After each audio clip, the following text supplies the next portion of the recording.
అందరికీ నమస్కారం. నా పేరు కాకి వినోద్. నేను ఎస్సీ రిజర్వేషన్ పరిరక్షణ సమితి రంగారెడ్డి జిల్లా జనరల్ సెక్రటరీ.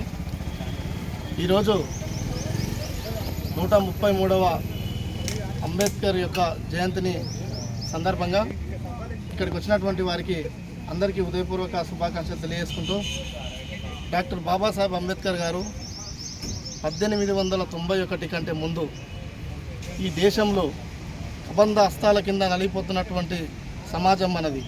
అట్టడుగు వర్గాల కింద మనం బానిసలా బతుకున్నటువంటి సమాజం మనది. ఊరుకు దూరంగా నెట్టివేయబడ్డ సమాజం మనది.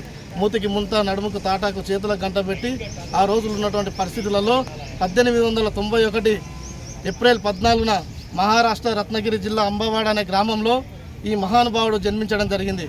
రామోజీ భీమాబాయి అనే పుణ్య దంపతులకు 14వ సంతానంగా జన్మించి పుట్టుకతోనే అంటరాని వాడిగా స్కూల్కి వెళ్తే దూరంగా ఊర్లో నుంచి నెట్టివేయబడ్డ వ్యక్తి, చెరువు దగ్గరకు పోతే నీళ్లు తాగనిటువంటి పరిస్థితిని, ఎక్కడైతే వివక్షతకు గురైండో అక్కడ నిలబడి సమాజం నన్ను ఎందుకు ఇట్లా నెట్టివేయబడ్డది, ఈరోజు నన్ను నెట్టివేయబడితే నా ఎన్నికలు వచ్చిన సమాజాన్ని మొత్తం ఊరుకు దూరంగా ఉంచుతారని మహానుభావుడు ఆ రోజే గమనించి ఇవన్నీ పోవాలి, అందరం కులాలకు మతాలకు అందరికీ సమానంగా ఉండాలని చెప్పేసి ఎక్కడైతే గుళ్ళకు రానియలో అక్కడ కొట్లాడి గుళ్ళకి పోయినటువంటి చరిత్ర డాక్టర్ బాబాసాహెబ్ అంబేద్కర్ గారు అని ఈరోజు సందర్భంగా తెలియజేస్తున్నాం. మిత్రులారా, ఈరోజు ఉన్నటువంటి కొన్ని కుహాన దళిత సంఘాలు ఈరోజు మనకు దేవుడే లేడు, అసలు దేవుళ్ళని నమ్మొద్దని చెప్తున్నారు. కానీ డాక్టర్ బాబాసాహెబ్ అంబేద్కర్ గారు ఆ రోజు ఎక్కడైతే గుళ్ళకి రానియలో గుళ్ళకి పోవాలని పోరాటం చేసినటువంటి మహోన్నత వ్యక్తి కాబట్టి డాక్టర్ బాబాసాహెబ్ అంబేద్కర్ గారు. అదేవిధంగా ఇంగ్లాండ్కు 1931 రౌండ్ టేబుల్ సమావేశం, తర్వాత 32లో కూడా రౌండ్ టేబుల్ సమావేశం అయితే అక్కడికి గాంధీ గారు, అంబేద్కర్ గారు, అదేవిధంగా మౌలా జిన్నా గారు కూడా అక్కడికి వెళ్ళడం జరుగుతుంది.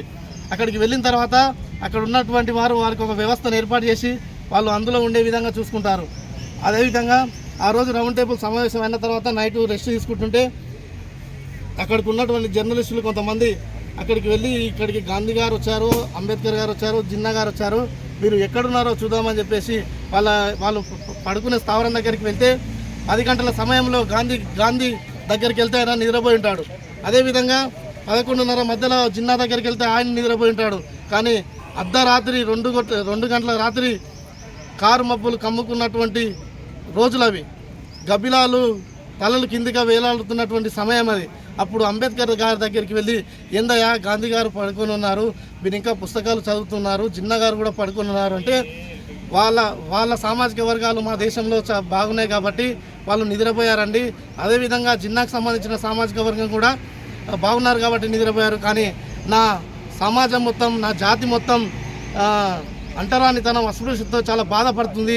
నేను ఈ చీకట్లో చదివితే రేపు వాళ్ళకు వెలుగునిస్తానని చెప్పినటువంటి మహోన్నత వ్యక్తి డాక్టర్ బాబాసాహెబ్ అంబేద్కర్ గారు కాబట్టి ఈరోజు వారికి మేము నివాళులు అర్పించడం జరిగింది.